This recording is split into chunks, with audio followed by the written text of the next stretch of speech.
The rattling of my old pickup truck was the only thing louder than the rattling in my own chest. I kept one hand on the steering wheel and the other on my son's forehead. He was burning up. Leo, my little 4-year-old boy, was limp in the passenger seat, his head lolling against the worn-out dinosaur booster seat he loved so much. "Hang on, buddy," I whispered, my voice cracking. "We're almost there. Daddy's got you."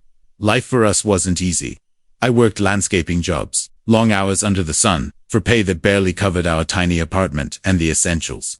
Every dollar was accounted for, and a trip to the emergency room felt like a financial cliff I was about to be pushed off of. But looking at Leo, his breathing shallow and his eyes glassy, I would have driven this truck through a brick wall if it meant getting him help. The hospital was a world away from our life. It was all glass and steel, gleaming and sterile. It smelled like clean floors and fear. I carried Leo in, his small body feeling impossibly heavy in my arms. The waiting room was crowded, a symphony of coughs and quiet cries. I gave my information to a nurse who looked at me with tired, practiced sympathy. I didn't have insurance. I told her I'd pay. Somehow, I'd figure it out. I always did. We sat in one of the hard plastic chairs. I held Leo close, rocking him gently, humming the tune from his favorite cartoon. He was so still. Usually he's a whirlwind of energy, all questions and giggles. Seeing him like this, so quiet and weak, felt like a physical ache in my own heart. An hour crawled by, then another. My anxiety grew with every passing minute, a tight knot in my stomach. "Daddy," Leo mumbled, his voice a tiny weak thing. "Thirsty, I know, buddy.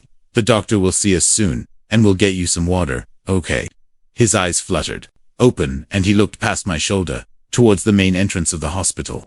A group of people in expensive-looking suits were walking through the lobby. They moved with an air of importance, like they owned the place, the regular flow of people partying for them like a river around a rock.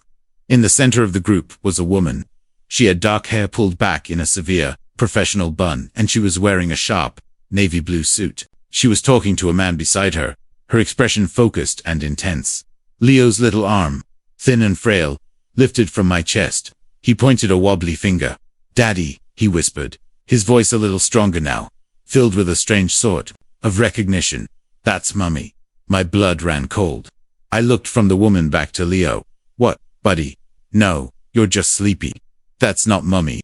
His mother, Sarah, had left when Leo was barely a year old. She said she wasn't cut out for this, for being a mom, for being with a guy like me who was always struggling. She packed a bag one morning while I was at work and just vanished. No note, no phone call, nothing. The pain of that had faded into a dull scar, but it was still there. "It is," Leo insisted, his eyes fixed on the woman. "Mummy." I felt a flush of embarrassment. He was just a sick kid, confused by the fever. I tried to shush him gently. "Leo, please, be quiet. We don't want to bother those people." But the woman, as if she had heard his tiny voice across the cavernous lobby, stopped walking. She turned her head, and her eyes sharp, intelligent eyes scanned the waiting room until they landed on us. For a second, our gazes locked. I saw a flicker of something in her expression. Not recognition, exactly, but something like a jolt, a crack in her perfect, professional mask. She said something to the men with her, and they nodded and continued on without her. Then, to my absolute horror, she started walking towards us. Each click of her heels on the polished floor sounded like a drumbeat of doom. My heart was pounding. I was a mess, in my work-worn jeans and a faded t-shirt, smelling of sweat and worry, holding my sick child. She looked like she belonged on the cover of a magazine.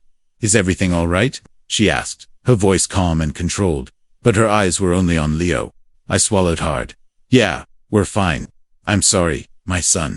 He's got a high fever. He's a little confused." She knelt down, not seeming to care about her expensive suit on the not-so-clean floor. She was now at eye level with Leo, who was still cradled in my arms. "Hello there," she said softly, and the sound of her voice, up close, sent a shiver down my spine. It was familiar. Impossibly, achingly familiar.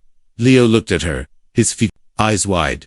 "Mummy," he said again, this time with absolute certainty. The woman's composure finally broke. Her lips parted, and a shaky breath escaped. She reached out a hand, hesitant, as if to touch his cheek, but then pulled it back. She looked up at me, and in her eyes, I saw a storm of emotions I couldn't begin to name. It was then that I truly saw her, past the suit and the power. It was Sarah. Older, more polished, harder around the edges. But it was her. The same curve of her lips, the same dark eyes. Sarah, I breathed, the name feeling like ash in my mouth.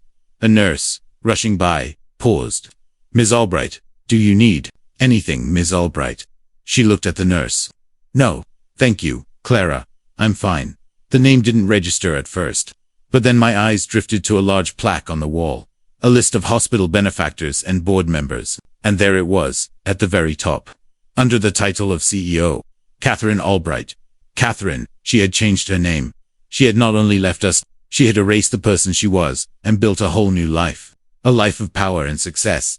In the very building where I was sitting. Terrified I couldn't even afford the bill for my sick son. The air was thick with everything unsaid. A whole history of pain and abandonment hanging between us. My mind was reeling. The woman my son called Mommy wasn't just some stranger he was mistaking for his mother. It was his mother. And she was the CEO of this hospital. Tears pricked at my eye stares of anger, of confusion, of a deep, profound hurt I thought I had buried long ago. She stood up, her face pale. Get him into a private room. Now, she said to no one in particular.